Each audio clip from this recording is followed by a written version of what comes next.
Olá pessoal, bom, hoje vamos corrigir os exercícios que eu passei na aula anterior, que fala ali, sobre o tema de poríferos e quinidários. Aí eu vou passar o gabarito para vocês, e fazer ali um comentário sobre cada questão. Então acompanhem comigo, por favor. Questão número 1. Os corais são organismos que se desenvolvem em água com temperatura entre 24 e 25 graus Celsius. Relacione os desmatamentos e as queimadas com o desequilíbrio da vida marinha, podendo causar a extinção dos corais. Então, a gente tem visto isso, uma notícia até recente, A Amazônia e o Pantanal estão ali, sofrendo com as queimadas. E não só as queimadas, mas também o desmatamento. O que essas duas ações provocadas pelo homem pode contribuir, para o desequilíbrio da vida marinha? Justamente porque os desmatamentos e as queimadas aumentam a quantidade de CO2 na atmosfera. Aí vai fazer o quê? Aumentar também, facilitar a ocorrência do aumento do efeito estufa. Elevando a temperatura da atmosfera, automaticamente a temperatura também da água, do mar, a água oceânica, também vai aumentar.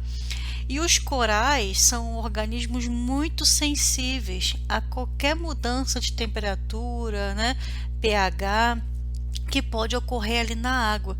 Com isso, provocando ali a morte desses corais, ocasionando então o desequilíbrio da vida marinha, porque matando os corais, outros organismos que dependem desses corais para sobreviver, como alguns peixes que vivem ali, escondidos de predadores nos corais, depositam seus ovos e etc., também vão sofrer, assim também como as algas, também vão sofrer com essa morte, dos corais. Então causa ali todo um desequilíbrio na vida marinha.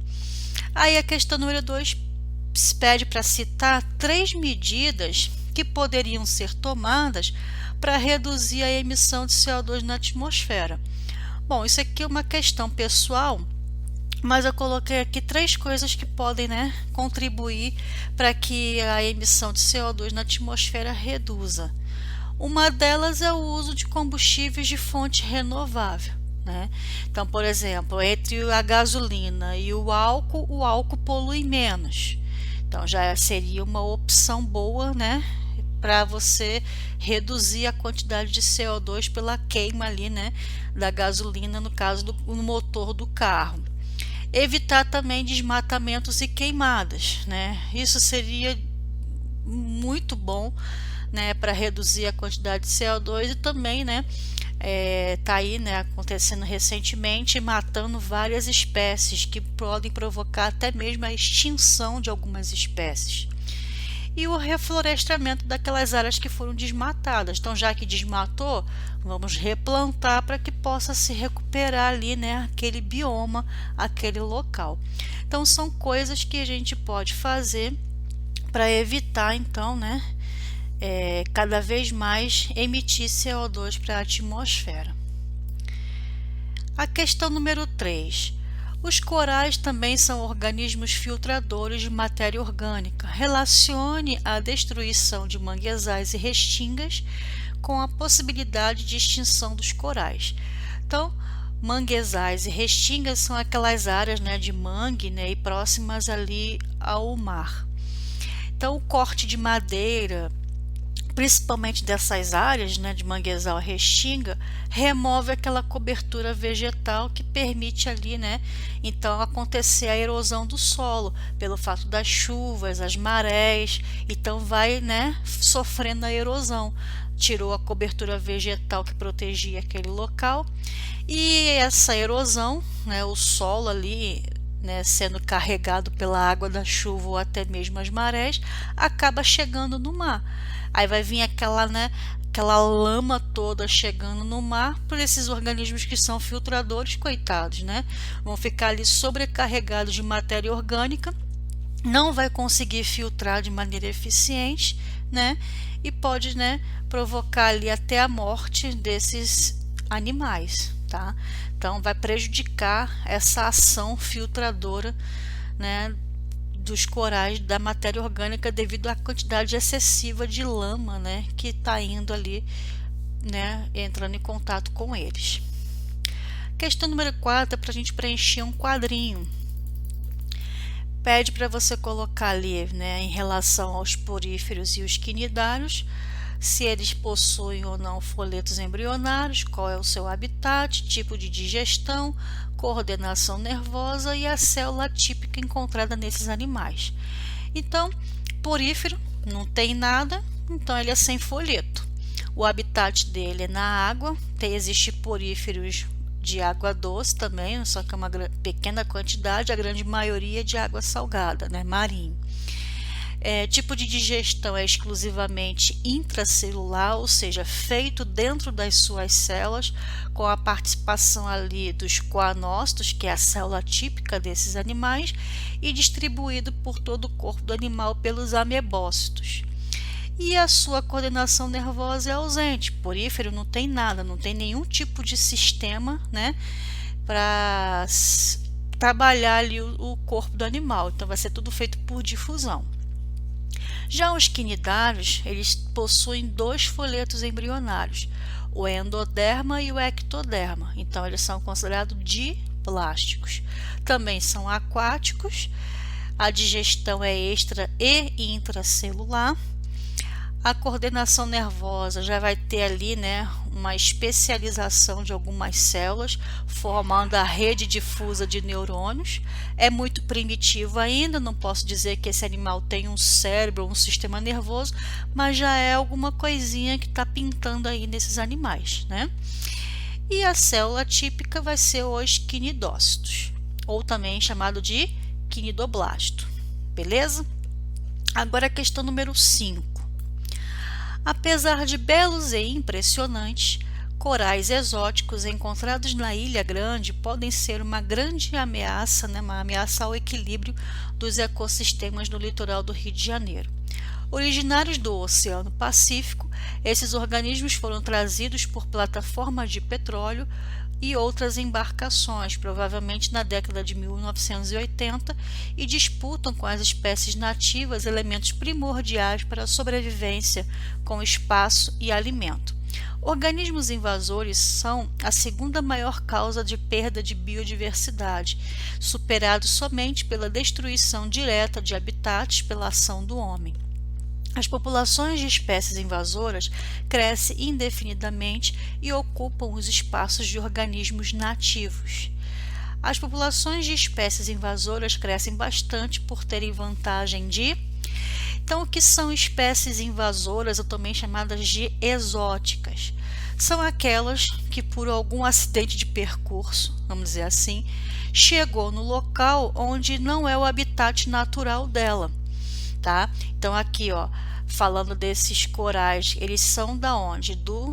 Normalmente, né, encontrados no Oceano Pacífico. Só que eles vieram para onde? Lá no litoral, né, do Rio de Janeiro. Então é um tipo de ambiente novo para eles. Se é novo, não tem predador para eles. O ambiente deles normais não é ali, tá? Então não vai ter predação. Não tendo predação, esses corais vão fazer o quê? Se multiplicar e ganhar espaço. Ganhando espaço, eles vão disputar, né, com os corais que são nativos daquele local, por disputa por alimento, por espaço, habitat, nicho ecológico e etc. Tá? Por isso que é ruim, eles acabam se tornando uma praga em relação aos nativos daquele local. Então, qual seria a resposta da número 5? Seria ali, ó, não possuírem parasitas e predadores naturais presentes ali, né, no ambiente exótico, tá? Então, eles vão ter essa vantagem aí. Questão 6. Assinale a alternativa que menciona corretamente o que pode significar, sob o ponto de vista evolutivo, o fato de animais com características primitivas, como as esponjas, terem sido um dos primeiros a se formar e serem abundantes até hoje. né? Então as esponjas são abundantes, mesmo sendo primitivas, não tem nenhuma estrutura especial no corpo delas, mas elas conseguiram sobreviver até hoje, né? As pressões ali ambientais, etc. Por quê? Porque elas são ótimas adaptadoras. Então, elas se mostraram boas em adaptação às pressões ambientais. Por isso que elas são abundantes até hoje, tá? Então, a resposta aqui vai ser a letra C. Belezinha?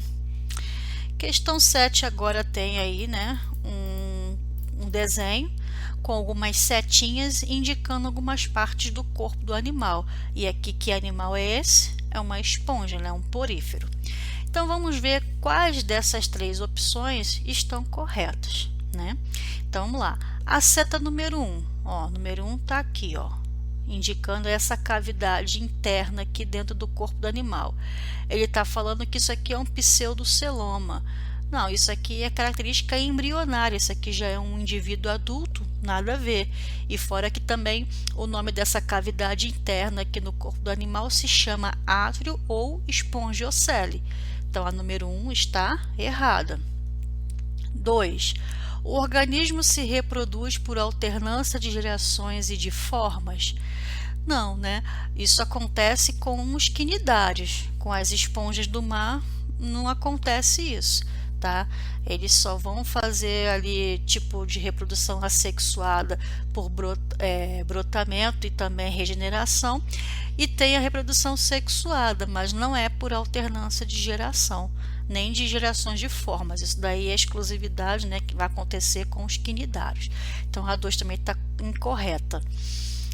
E a 3? A seta 2, aqui ó, a seta 2 e a seta 3 apontam respectivamente para um coanócito. Aqui é um coanócito? É um coanócito. E a 3 é um porócito? Sim, é aquele buraquinho por onde entra a água, né, do mar. Então tá correto. Então somente a 3 é que tá correta, né? Então a resposta aqui vai ser a letra E. Questão 8. Uma esponja viva é um animal multicelular com pequena diferenciação celular. Suas células podem ser mecanicamente desagregadas passando-se a esponja numa peneira.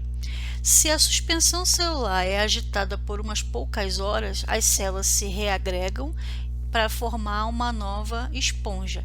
É o processo de adesão celular, né? Alto poder de regeneração. Aí sobre o assunto ele pede para marcar o incorreto, tá? Então ele quer a resposta que esteja errada em relação a esse processo aí de regeneração, que é um tipo de reprodução assexuada. Então vamos ver qual é que está errada aí na número 8. A agregação celular depende do reconhecimento que se estabelece entre as células e deve ser espécie específica? Sim, né? Ele não vai se agregar com outras células de outras espécies, não tem nada a ver, tá? Então vai se agregar com as células dele mesmo, então tá correto. Letra B. A simplicidade celular das esponjas se deve ao fato de elas não apresentarem reprodução sexuada? Apresenta reprodução sexuada sim, né? Elas podem se reproduzir das duas formas, tanto assexuada como sexuadamente. Então essa dali que está errada, né? As outras estão certas. Questão 9. Leia o texto a seguir. Em 2008, foi constatado que, desde 1950, o planeta perdeu efetivamente 19% da área de recifes de coral, em consequência da ação antrópica, ou seja, do homem, né? Esses ecossistemas são formados por associação simbiótica entre antozoários e zooxantelas. Zooxantelas é um tipo de alga e antozoário é um quinidário, que são os corais, que vivem em uma faixa estreita ao longo do gradiente oligotrófico, oceânico, eutrófico e estuários e poluição. Então, essa relação aí. O aumento do gradiente eutrófico coloca em risco a interação desses dois, né? Tanto dos corais como as algas. Por quê? Porque se diminuir ali a taxa de fotossíntese, o que vai acontecer com esses corais, né? Então, os corais eles vivem em simbiose com as zooxantelas, né? Então, pegando um gancho aí até da primeira questão, falando sobre o aquecimento global também, a água do mar pode, né, vir a aumentar a sua temperatura, e essas zooxantelas elas são muito sensíveis, né? Então, por consequência da ação do homem, não só por causa do efeito estufa, mas também de poluição, né, jogando ali lixo na água e etc. E não só poluição em relação a lixo, mas também derramamento de petróleo e outras coisas, vai afetar essas algas, que vão liberar uma toxina que vai afetar o coral. O coral vai expulsar essa zooxantela de dentro dele. Com isso, o que vai acontecer com o coral? Ele vai morrer pela falta ali de nutrição, porque a zooxantela é uma alga, então ela faz fotossíntese, ela vai liberar não só oxigênio para a água, como também vai fazer a fotossíntese e gerar carboidrato, que é um alimento para o coral. Então ele vai perder isso daí. E a zooxantela vai ficar vulnerável ali à ação de predadores, né? E com isso vai diminuir a taxa fotossintética, porque elas vão estar morrendo e não vão estar fazendo fotossíntese e não vão estar liberando oxigênio para a atmosfera, e muito menos, né, servindo ali de alimento também, produzindo, né, alimento para o coral. Então ali vai diminuir a taxa fotossintética em relação, né, essa relação da poluição ali que afetou a vida dessas algas. Questão 10. A visão de uma medusa, um delicado domo transparente de cristal pulsando, sugeriu-me de uma forma irresistível que a vida é água organizada. Então, quem falou isso, né, foi o Jacques Cousteau, foi aí um excelente biólogo e oceanógrafo, né, escreveu ali no seu livro Vida Simples, né, em outubro de 2003. A analogia proposta refere-se à grande proporção de água no corpo das medusas. No entanto, uma característica importante do filo ao qual pertence, né, a presença de quinidócitos ou quinidoblastos, células que produzem substâncias urticantes, né, então são específicas de quem? De quem faz parte do grupo dos quinidários. Então, dois animais que pertencem ao mesmo filo das medusas estão listados em, então, hidra e craca. Hidra até pode ser, mas craca não. Hidra e esponja. Esponja não é um quinidário, né? É um porífero. Anêmona do mar e coral, aí sim, né? Tanto as medusas como as anêmonas do mar e os corais são o quê? Quinidários. Então é a letra C.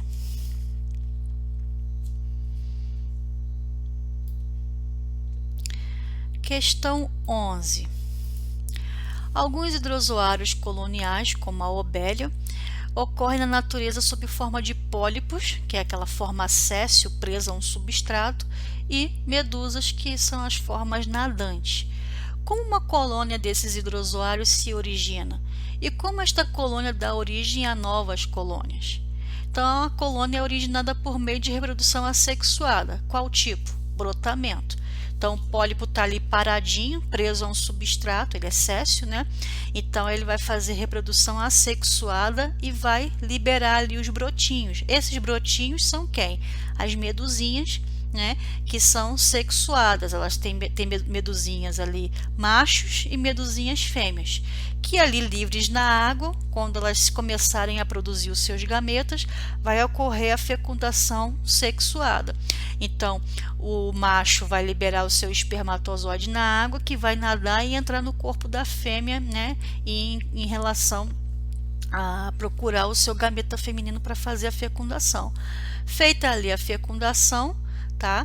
Ela vai justamente fazer o quê? Liberar o zigoto, que vai se transformar numa larva chamada de plânula, e que depois vai se fixar novamente num substrato, né, que pode ser o fundo do oceano, pode ser numa rocha, pode ser num casco de navio que afundou, e ali começar o ciclo todo novamente, né? Formando ali, né, a colônia de ovelhas, ok? Então é isso aí. E a letra B pergunta: que estrutura comum aos pólipos e medusas é encontrado somente nesse filo e qual a sua função? Então, nós só encontramos os quinidoblastos ou quinidócitos nesses organismos e a função deles serve para se defender e capturar alimento. Número 12. Os acidentes em que as pessoas são queimadas por quinidários ocorrem com frequência no litoral brasileiro. Esses animais possuem quinidoblastos ou quinidócitos, células que produzem uma substância tóxica, que é composta por várias enzimas e fica armazenada em organelas chamadas de nematocistos. Os quinidários utilizam essa substância tóxica para sua defesa e captura de presas. Letra A pergunta: em qual organela o quinidoblasto ocorre a síntese de enzimas componentes de substâncias tóxicas? Então, a toxina presente aonde? Nos nematocistos, né, que vai apresentar ali uma natureza proteica. Essas enzimas são sintetizadas nos ribossomos, porque os ribossomos é aquela organela presente na citoplasma das células que são responsáveis pela síntese proteica, fabricar proteína, tá? Vocês estudaram isso no primeiro ano, né? Então lembra aí das funções de cada organela. E nesse caso aí, né, vai ser os ribossomos 2 quinidócitos, que é a célula que vai produzir essa toxina, ok? E a letra B pergunta: após a captura da presa pelo quinidário, como ocorre sua digestão e a distribuição de nutrientes para as células do corpo do animal? Então, os quinidários apresentam ali um tubo digestório incompleto. Lembra que ele só tem a boca e uma cavidade gastrovascular. Eles não têm ânus, por isso que é considerado incompleto. Então, o que vai entrar pela boca, né, vai ser digerido ali na cavidade gastrovascular e o excesso, né, a sua excreção também vai sair pelo mesmo orifício.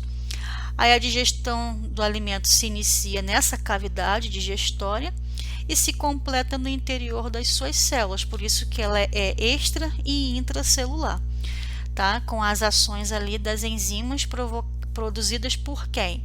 Por uma outra organela que é o lisossomo. Lembra que o lisossomo produz, né, enzimas digestivas? Então, ele vai produzir essas enzimas para ajudar na digestão. E a distribuição dos nutrientes se dá por quê? Por difusão, né? Já que esses organismos não têm sistema digestório, tá? Então, ele vai ser ali feito do meio mais concentrado para o menos concentrado através de difusão.